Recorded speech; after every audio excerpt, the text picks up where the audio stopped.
eu vou trazer agora para a nossa conversa a Larissa Quaresma, ela que é analista da Empíricos, chegando aqui na nossa programação para a gente comentar mais sobre diversos assuntos. Seja muito bem-vinda, Larissa. Boa tarde para você. Boa tarde, um prazer estar aqui com vocês. Obrigada. Larissa, quero começar aqui a nossa conversa falando um pouco mais sobre os bancões, né?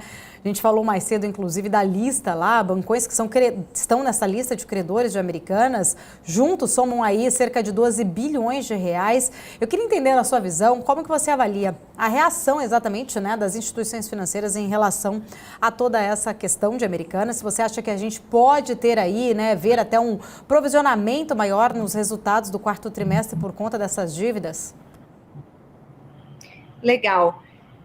Bom, a situação que a gente vinha vendo nos bancos, no setor financeiro como um todo, era uma piora grande na inadimplência da pessoa física, que continua acontecendo, a gente espera que ela continue piorando no quarto TRI. A grande novidade é a inadimplência no crédito corporativo, né, que até então estava muito bem comportado, mas o caso Americanas, apesar de isoladamente, né, ele ser pequeno para a maioria das instituições financeiras, tem muita gente interpretando como potencial prelúdio aí de problemas maiores no crédito a grandes empresas. Então, respondendo a sua pergunta, é provável que haja um provisionamento adicional para o caso Americanas. A dúvida é se esse provisionamento ele vem no quarto TRI ou no primeiro TRI, né? Se essa é uma decisão discricionária dos bancos, porque se a gente olhar a competência desse evento, ele aconteceu no primeiro TRI, né? Então, assim, usando a regra contábil lógica, eles seriam obrigados a provisionar somente no primeiro TRI. Agora, dada a materialidade do evento, alguns bancos podem optar por fazer esse provisionamento já no quarto TRI, né? E aí vai ficar a cargo de cada um.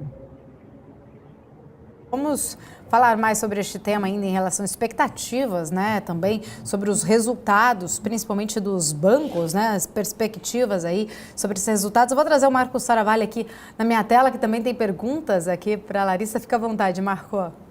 Oi, Larissa. Boa tarde, tudo bom? Boa tarde, tudo bem? Larissa, acho que a pergunta em relação aos bancões é, primeiro, a gente está tendo muito desencontro de informações, né? Uma hora fala que um banco está exposto, outra hora fala que não está exposto, outra hora fala que não está tão exposto assim. Agora, a pergunta é, será que realmente... Eu cheguei a ver alguns números de que, por exemplo, alguns bancos poderiam estar expostos ali, em termos de patrimônio ou da sua carteira de crédito 10%, 20%, 25%, o que me parece realmente ser um exagero, assim, é contra-intuitivo, né? Ou seja, as áreas de risco dos bancos não iriam bloquear, né, esse tipo de operação. Fala, pô, você tem uma operação que te expõe o seu patrimônio 25% a um cliente só, né, enfim, a uma operação só, ou enfim, a um CNPJ, um grupo de CNPJs. Como é que isso pode realmente trazer algum risco sistêmico?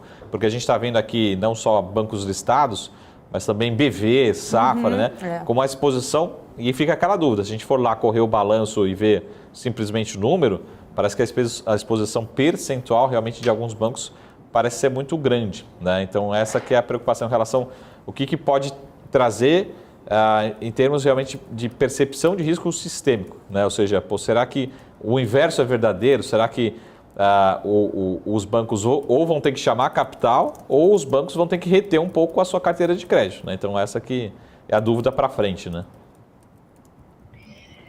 O seu primeiro ponto em relação às informações desencontradas, eu concordo bastante, assim, até tem alguns atores aí do setor financeiro que eles não concordaram com a forma que isso foi divulgado.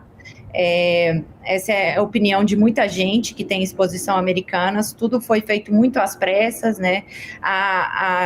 O arquivamento da lista de credores foi feito pela Americanas de madrugada, né? Da madrugada de ontem para hoje. Então, assim, provavelmente teve gente virando à noite para fazer isso, né? Então, assim, eu acho que ainda tem muita informação a ser esclarecida, né? Um exemplo do que você falou, lá na lista de credores está que o Deutsche Bank tem uma exposição de $1 bilhão, e aí depois o Deutsche Bank veio desmentir. Então, eu acho que mais detalhes e mais assertividade dessas informações a gente precisa ver. Agora, sobre o seu ponto de risco, né? Assim, se a gente pegar os grandes bancos de estados, Itaú, Bradesco, Santander, toda essa exposição de crédito Americanas, conforme a lista divulgada hoje, usando os números da lista divulgada hoje, é menos de 1% da carteira de crédito, né? No caso do Itaú, representa 0,3% da carteira de crédito.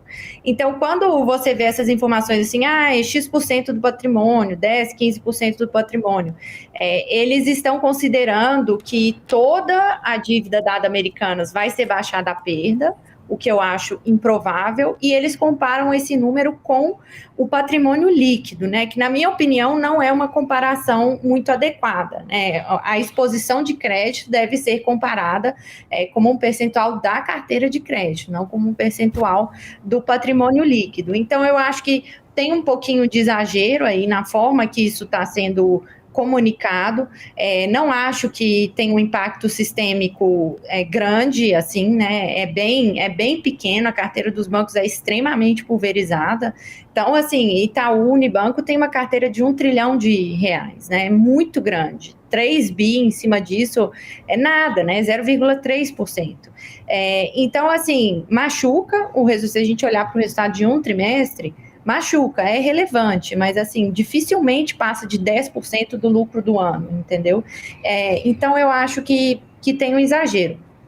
Pensando do ponto de vista, assim, de negócio, né, você fala assim, putz, mas não é só exposição diretamente Americanas, tem todos os fornecedores que eles deveriam receber da Americanas, não devem receber agora, né, eles podem ter um problema de caixa e com isso deixar de pagar os credores deles, né, que aí a gente volta para os bancos novamente. Então, assim, pontualmente, pode ser que a gente veja um pequeno efeito cascata aí.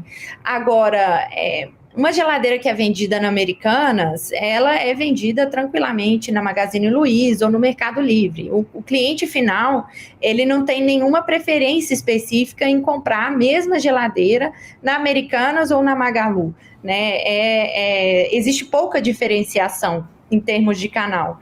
Então, a gente acha que, assim, estruturalmente, todo esse fluxo de mercadorias e de compra é muito tranquilo dele ser redirecionado para as concorrentes, entendeu? Então, não vejo um impacto sistêmico muito grande, não.